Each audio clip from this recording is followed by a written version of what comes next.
அழகே அழகு சீரியல்ல இந்த ட்ரிப்பில் 2 பேரும் சந்தோஷமாக என்ஜாய் பண்ணி போயிட்டு வரட்டும்னு நினச்சா 2 பேரும் பிரச்சனையை இழுத்துட்டு போயிட்டுருக்காங்க. சீக்கிரமாக ஒன்று சேரணும் சுரேஷ் சுமதின்னு நினைக்கிறவங்க நம்ம வீடியோவை லைக் பண்ணிவிட்டு இன்னும் சப்ஸ்கிரைப் பண்ணாமல் இருந்தால் சப்ஸ்கிரைப் பண்ணிவிட்டு வீடியோவை கண்டினியூ பண்ணுங்கள். இல்லை அண்ணன் என்ன வாங்கி கொடுத்தாலும் சாப்பிடுவாங்க தெரியுமா மதி, ஆனால் நீ தான் நான் ஒன்று வாங்கி கொடுத்தேன் ஒரே ஒரு ஃப்ரைட் ரைஸு, அதுக்கு போய் எனக்கு அது வேண்டாம், வயிறு சரியில்லை, வயிறு ஃபுல்லாக இருக்குது அப்படின்னு சொல்லிட்டு அதை சாப்பிட மாட்டேன்னு சொல்லிட்டு வாழைப்பழம் வாங்கி சாப்பிட்ற. என்ன மதி இப்படி இருந்தால் எப்படி மதி, அண்ணி எதுக்காக நம்மளை அனுப்பிச்சி விட்டாங்க அப்படிங்கிறாங்க. சரி ஓகே, உங்கள் அண்ணா அன்னிக்கு வாங்கி கொடுக்குறாங்க, அண்ணி சாப்பிட்றாங்கன்னு சொல்கிறீங்கள் தானே, ஆனால் உங்கள் அன்னிக்கு என்ன பிடிக்கும்னு தெரிஞ்சு தான் பாக்கியராஜ் வாங்கி கொடுக்குறாரு. ஆனால் நீங்கள் அப்படி பண்ணுறது இல்லையே, எனக்கு உங்களுக்கு என்ன பிடிக்குமோ அதை வாங்கி கொடுத்தல என்ன சாப்பிட சொல்கிறீங்க, நான் எப்படி சாப்பிட முடியும், அது இல்லாமல் எனக்கு வயிறு ஹெவியாக இருக்குது, நான் எப்படி சாப்பிட்றது அப்படிங்கிறாங்க. ஐயோ ஆரம்பிக்காதம்மா, காலேஜில் லெக்சர் பண்ணுற மாதிரியே எனக்கு எடுக்காதம்மா, எனக்கு தலை வலிக்குதுமா, விட்டுருமா, தெரியாமல் சொல்லிட்டேன், சரி இனிமேல் உனக்கு என்ன பிடிக்குதோ அதையே வாங்கி தர்றேன், முறைக்காத அப்படின்னு சொல்லி சுரேஷ் சொல்கிறாரு. மதியம் இப்படி ஒத்துக்குங்க, நமக்கு பிடிக்கும் அப்படிங்கிறதுக்காகவே எல்லாத்துக்குமே பிடிக்கும், நீங்களாக கணக்கு போட்டு அதை சாப்பிட்லேன்னு ஒரு குற்றம் சொல்கிறீங்க பாருங்கள் உங்கள் அம்மா அப்பா மாதிரியே, அதுதாங்க எனக்கு சுத்தமாக பிடிக்கலவங்க கிட்ட அப்படிங்கிறாங்க. சரி சரி, அம்மா அப்பாவையெல்லாம் எதுக்கு உள்ளே இழுக்கிற, தெரியாமல் பண்ணிட்டேன், இனிமேல் வாங்க மாட்டேன் விட்டு அப்படிங்கிறாரு சுரேஷ். ஆனாலும் மதியோட கோவத்தை பார்த்து சுரேஷ் கெஞ்சறதெல்லாம் நல்லா தான் போயிட்டுருக்கு. சரி நைட் ஆயிடுச்சு, நம்ம ஏதாவது வெளியில் சாப்பிட்டு போயிடுவோமா வீட்டுக்கு அப்படின்னு சொல்லி சுரேஷ் கேட்குறாங்க. இல்லை இன்னும் ஒரு 2 ஹவர்ஸில் வீட்டுக்கு போயிடலாம் தானே, வீட்லேயே போய் சாப்பிட்டுக்கலாமா அப்படிங்கிறாங்க. இல்லை வேண்டாம், ஏன் பாவம் அன்றைக்கும் நம்ம நைட்டு போய் அன்னி சிரமப்படுத்தணும், வேண்டாம், நம்ம எங்கேயும் ஏதாவது சாப்பிட்டு அப்புறமா கொஞ்சம் நேரம் ரெஸ்ட் எடுத்துகிட்டு, எப்படியும் லேட் ஆனது ஆயிடுச்சு, நான் போய் இனி எந்த வேலையும் பார்க்க முடியாது, கொஞ்சம் நேரம் ரிலாக்ஸ் பண்ணிவிட்டு சாப்பிட்டு அப்புறம் போய்க்கலாம் அப்படிங்கிறாங்க. அதுக்கு மதியம் ஓகே அப்படின்னு சொல்கிறாங்க. ஆனால் பக்கத்தில் ஏதாவது கொஞ்சம் ஸ்பேசியஸாக ஏதாவது ஹோட்டல் இருந்தால் பார்த்து நிறுத்துங்கண்ணே, நீங்களும் சாப்பிடுங்க, நாங்களும் சாப்பிட்டு ஒரு 1 ஹவர் நீங்களும் ஏதாவது ரெஸ்ட் எடுக்கிறனா எடுங்கண்ணே, நாங்களும் அப்படியே ரிலாக்ஸ் பண்ணிட்டு வரோம், அப்புறமா போய்க்கலாம் அப்படிங்கிறாங்க. ஓகேங்க சார் அப்படின்னு சொல்லிட்டு ஒரு பெரிய ஹோட்டல் இருக்குது, அங்கே போய் வண்டி நிறுத்துறாரு.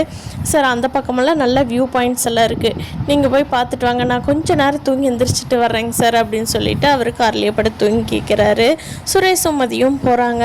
அங்கே போய் எல்லாம் சுற்றி பார்த்துட்டு எல்லாம் பார்த்துட்டு, மதி உனக்கு சப்பாத்தி வாங்கிக்கிறியா, உனக்கு சப்பாத்தி பிடிக்கும் தானே அப்படிங்கிறாங்க. எனக்கு சப்பாத்தி பிடிக்குங்கிறதெல்லாம் உங்களுக்கு தெரியுமா அப்படிங்கிறாங்க. ஆமாம், நீ எப்போவுமே சப்பாத்தி தான் விரும்பி சாப்பிட்ற, அதனால தான் கேட்டேன் அப்படிங்கிறாங்க.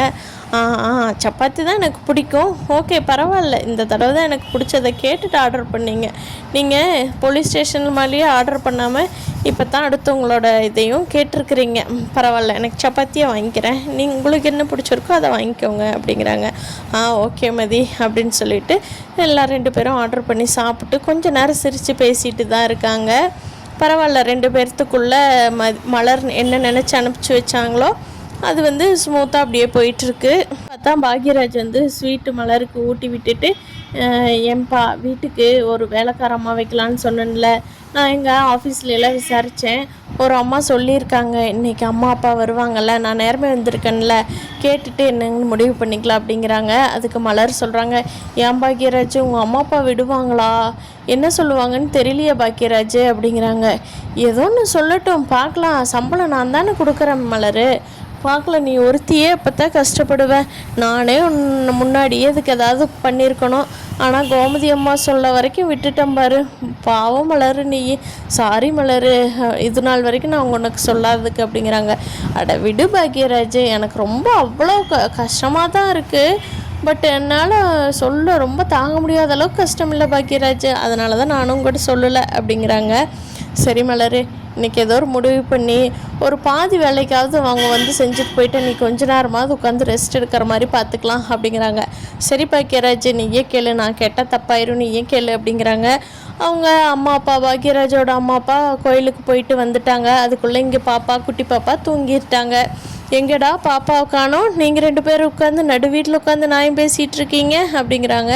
அப்போ சோஃபாவில் ஒருத்தர் பக்கத்தில் ஒருத்தர் உட்காந்து மடியில் படுத்துட்டு இருந்த மலர் வேகமாக எந்திரிக்கிறாங்க. ராகவன் என்ன நடு வீட்டில் வயசு புள்ள இருக்கிற வீட்டில் இப்படியா, பெட்ரூம் இருக்குல்ல உங்களுக்கு அப்படின்ட்டு வர்றாரு. மலர் வேகமாக எந்திரிச்சு அந்த பக்கமாக போய் நின்றுக்கிறாங்க.